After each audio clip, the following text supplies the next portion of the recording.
Is killing them with kindness a Jewish thing? And what's so special about this month? This is Rabbi Yossi Madvig, and you're listening to Jews Did It First.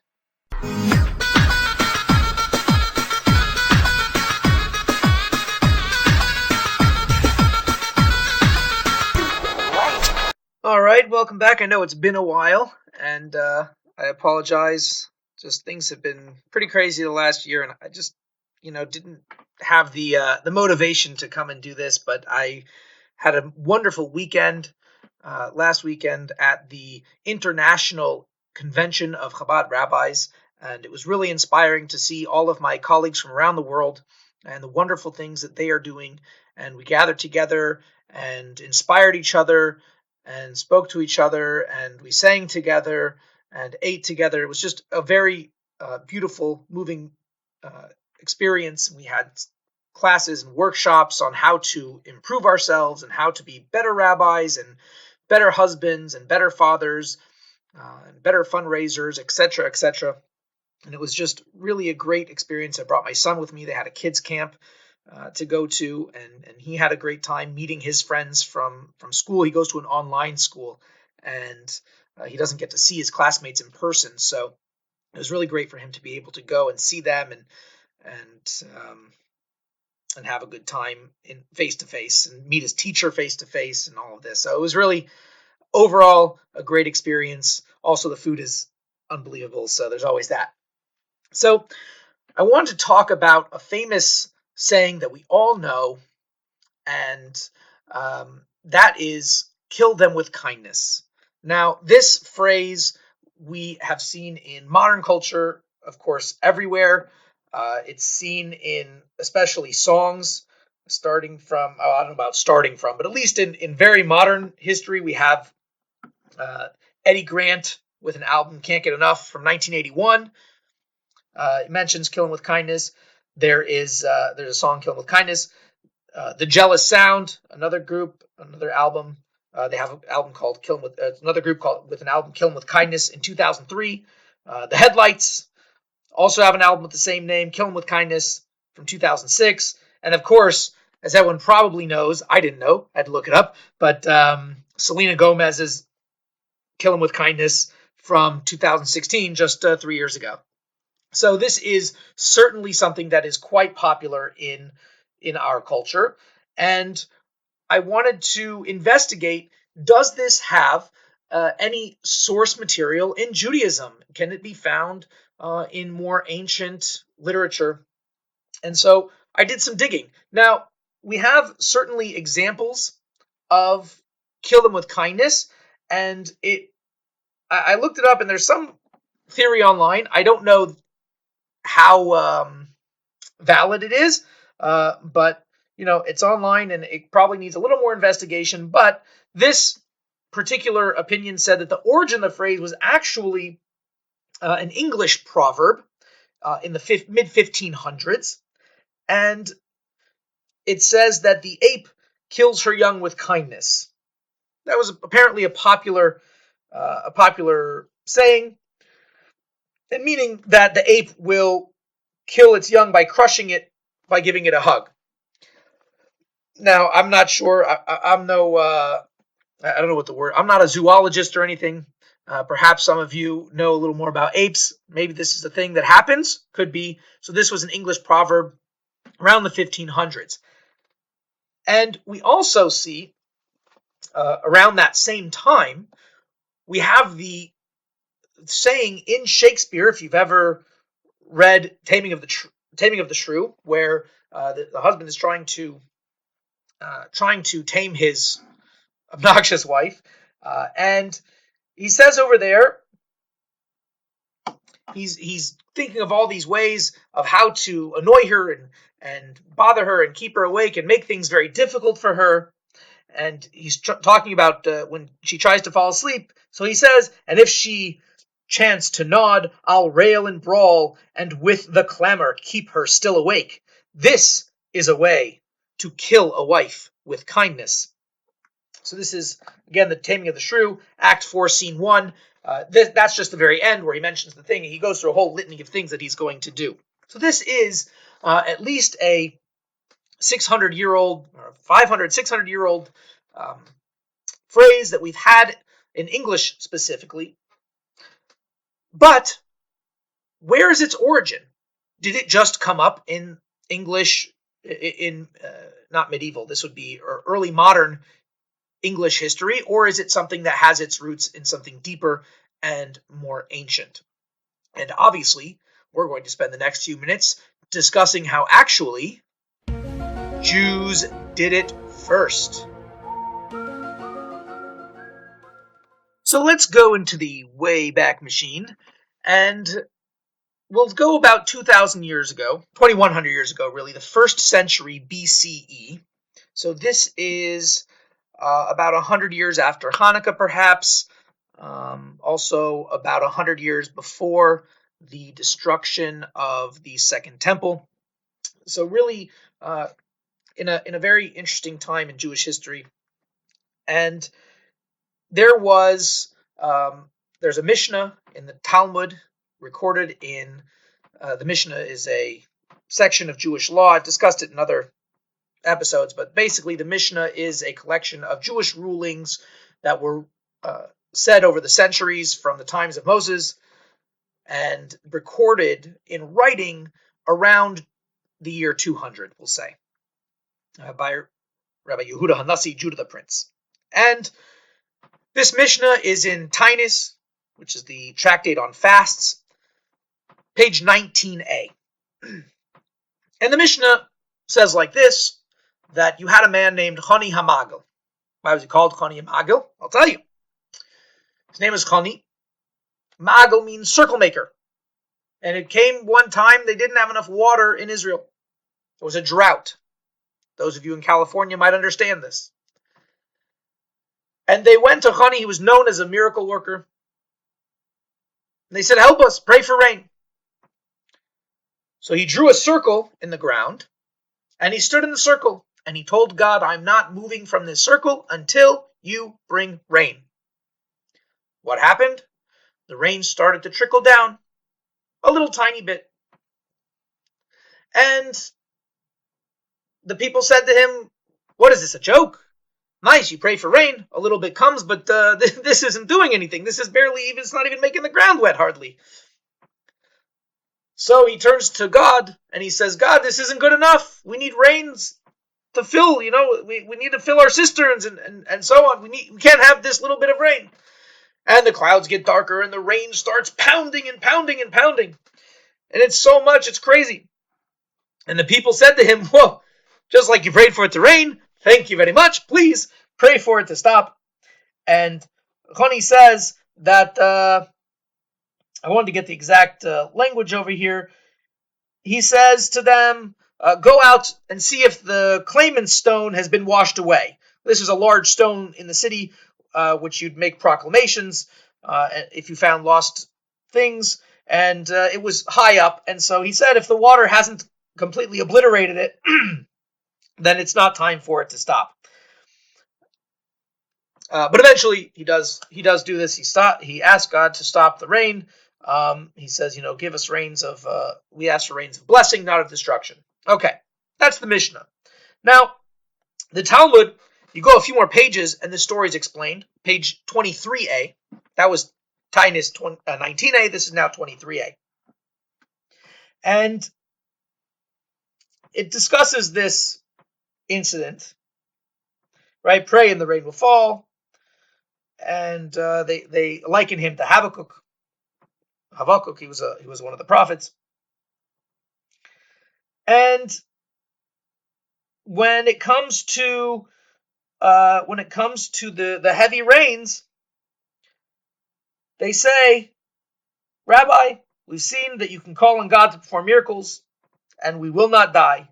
But the rain is falling so hard, it's going to destroy the world. So what does he say? He says to God, I did not ask for this harmful rain, but for rain of benevolence, of kindness, of blessing and generosity. And then the rains started falling in the normal way. So the Talmud is sort of fleshing out the story, giving you just a little more detail. And then all the people had to go to higher ground. So the rain's falling nicely, but guess what? There's still a lot of rain, and people had to go to higher ground. And they said, please, just like you prayed that it should come, you should pray that it should stop. And he said to them, this is a tradition I've received, that one does not pray over an excess of good. But nevertheless, bring me a bull. I'll sacrifice, I'll give a thanksgiving offering. And he brought the bull as a thanksgiving offering. He placed 2 hands on it, and he said before God, Master of the universe, your nation Israel, whom you brought out of Egypt, cannot bear either an excess of good or an excess of punishment. You rang with them, and you withheld the rain, and they're unable to bear it. You bestowed upon them too much good, and they were also unable to bear it. It should be your will that the rain stop, and that there be relief for the world. And immediately a wind blew, the clouds disappeared, the sun shone, and everyone went to the fields and gathered for themselves truffles and mushrooms. They had, new sprouts of grain, and so on. As an addendum to the story, by the way, it adds that Reb Shimon ben Shetach, another rabbi at the time, he said to Chani, he says, if you weren't Chani, I would have ostracized you. For we are like in the years of Elijah, when the keys of rain were entrusted in Elijah's hands, and he swore it would not rain. Wouldn't the name of heaven have been desecrated by your oath to not leave the circle? Like if it didn't work, then it would have been bad. But he can't do that because you're like a child begging to God. You're like a child begging to his father, please, please, please, and the father does whatever he wants, and there's no punishment. And you're like that. You beg God, and he does whatever you want. So clearly, there's something good over here. And about you, the verse says in Proverbs, your father and mother will be glad, and she who bore you will rejoice. We're going to go back to Proverbs in a minute, but so this is the story. So what does this have to do with anything? So we see the idea of killing them with kindness, right? Something that's good. It clearly says here it's an abundance of good. It is so much good that you can't take it. Now, it's interesting. This is much like the English phrase from the 1500s that we saw, where the ape is killing the ape kills its child with kindness. Funny enough, it's not really like Shakespeare. Shakespeare kind of twists it a little bit, and I'm not a Shakespearean scholar. I would like to see some commentary on that. Shakespeare, the husband thinks he's doing something good, right? Because this woman's a witch, basically. She's a terrible person, and he thinks he's doing good for her. He thinks he's helping her. He thinks he's making her become better, and so therefore he's doing a kindness that's really very difficult for her. So he's killing her with the kindness. So it's kind of twisted a little bit because he's not really doing something good. The ape hugging your child is an objective good. You just do it too much, it kills them. Likewise, rain, an objective good for the world. However, too much, and it's bad. And so that really seems to be, so far we have a good source for this idea of kill them with kindness, of something objectively good being too much to bear and causing destruction. Right in the Talmud, this is someone who lived in the 1st century BCE, so we're talking over 2,000 years ago. However, it gets even better. If you go back to the Bible itself, we're talking King Solomon, who is the author of Proverbs in Hebrew called Mishlei, and over there he discusses something which perhaps you know, perhaps you don't, I don't know, but over there is a verse in chapter 25, Proverbs chapter 25, verse 21 and 22. Now, Proverbs verse 21 and 22 says, I want to get the whole quote here. It says, if your enemy is hungry, give him bread to eat. If your enemy is thirsty, give him water to drink. For you shall heap coals of fire upon his head. and the Lord will reward you. So this is a very interesting verse, a little bit cryptic. You'll heap coals of fire upon his head. There's different commentaries to this. Many commentaries, like Rashi, famous commentator on the Bible and the Talmud, say that this is referring to the Yetzer Hara, the evil inclination. That what does it mean if your enemy is hungry? It means your evil inclination is hungry. It wants to make you do sins. It's hungry for excitement, for joy, for, a good, everyone loves a good Aveda. Everyone loves a good sin, it's just so geschmack, right? So exciting to do something that's not appropriate. So what should you do? You should drag him into the study hall, and you should give him bread to eat, the bread of Torah, of God's will and wisdom in the world. Teach Torah, learn Torah. If he's thirsty, same idea. You give him to drink. Water is compared to Torah. Torah is compared to water. So you give him the waters of Torah. So this is what they say the verse is referring to. But others, certainly a straight reading of the text is talking about an actual enemy. And we see in a commentary like the Ralbag, who does interpret this in that way, he pretty much says it outright. I'm reading it, I'm looking at the Hebrew here, so I apologize if my translation is kind of a little bit choppy. But he says, right, that if your enemy is hungry, don't withhold food from him. If he's thirsty, you should give him water to drink, because this is a mida mishubachas ma'od. This is a tremendously praiseworthy thing to do good to people, whether you love them or you hate them. And if maybe you'll be a little bit sad, hey, I'm doing this good for him. How is this going to help? What is doing good for him when he does such terrible things to me? You should know that the truth is you are doing this good, which is appropriate for your soul. Mitoiv hamidos. It's good. It makes you better. Makes you a better person.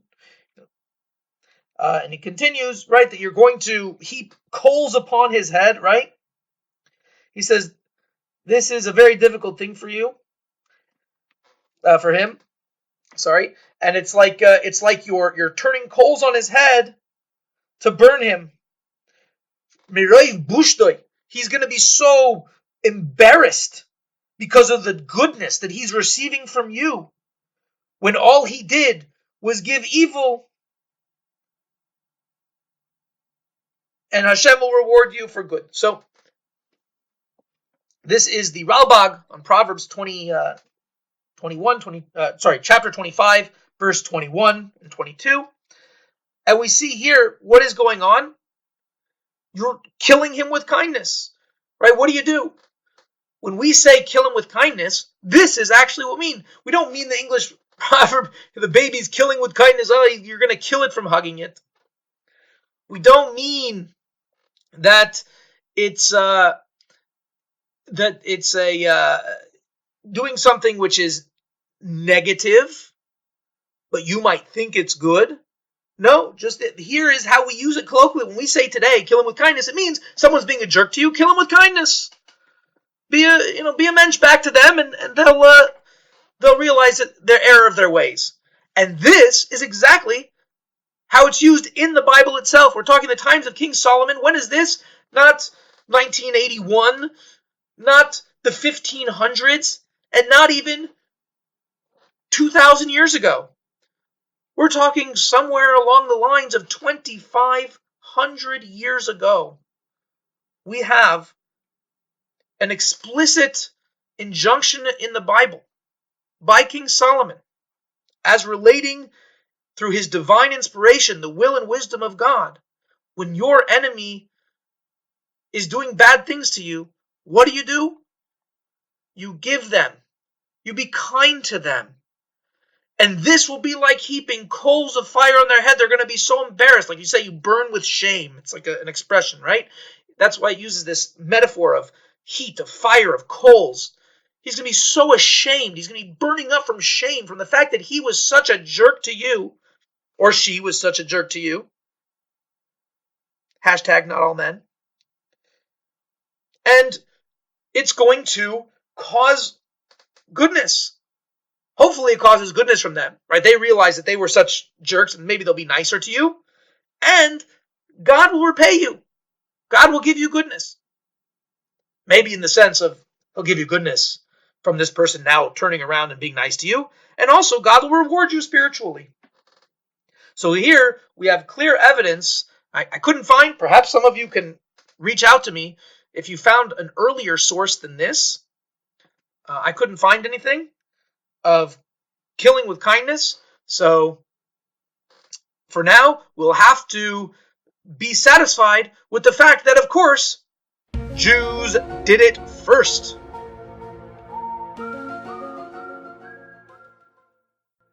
I want to end off talking about this month. As everyone is entering into Thanksgiving, ending off the month of November, we're actually entering the month of Kislev. The Jewish month of Kislev is a third month in the Jewish calendar, and it's a very special month.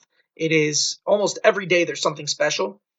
Starting off with the first of the month, right now, being Rosh Chodesh Kislev, is the anniversary of when, in 1977, the Rebbe, the spiritual leader of the Chabad movement, Lubavitcher Rebbe, Rabbi Menachem Mendel Schneerson, was okayed to go home. He had a heart attack, and he was for 5 weeks in very serious condition and recovering.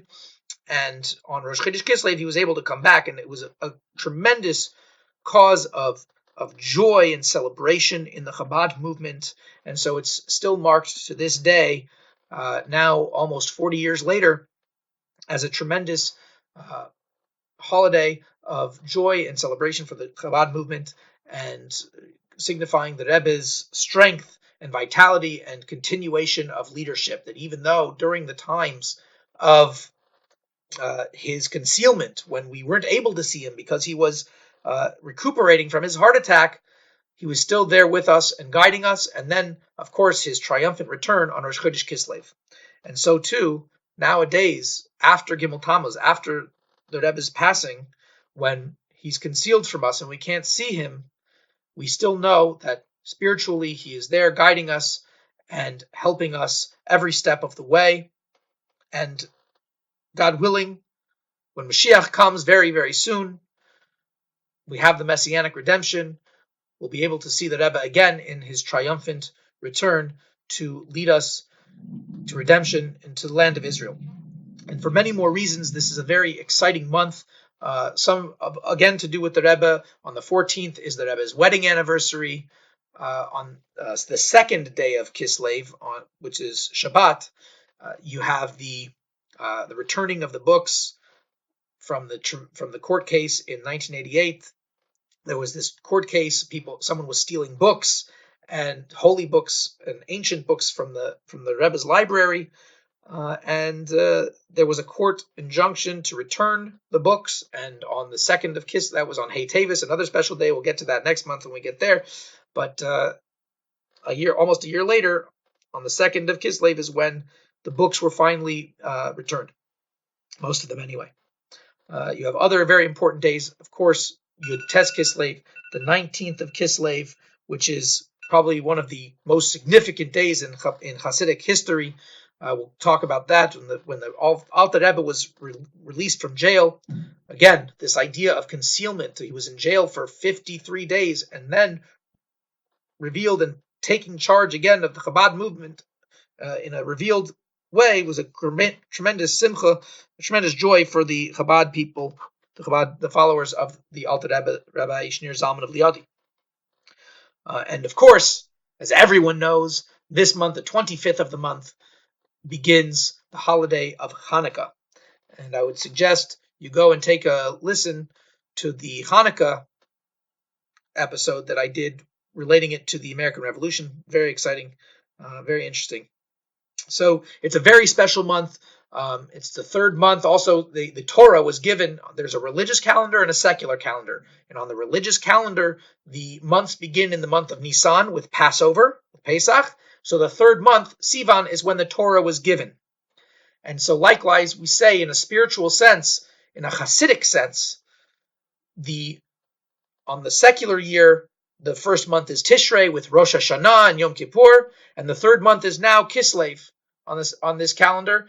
And so just like the Torah was given on the third month, so too the Hasidic Torah, the spiritual Torah, the Torah of Hasidic philosophy, and the Panemius HaTorah, the inner dimensions of the Torah, are given over to us in this month of Kislev, which is perhaps why it is such a special day in Hasidic, a special month in Hasidic history.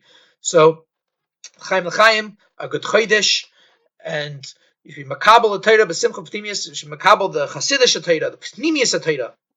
You should receive the inner dimension of the Torah. It should be ingrained in you, and it should enliven you and inspire you.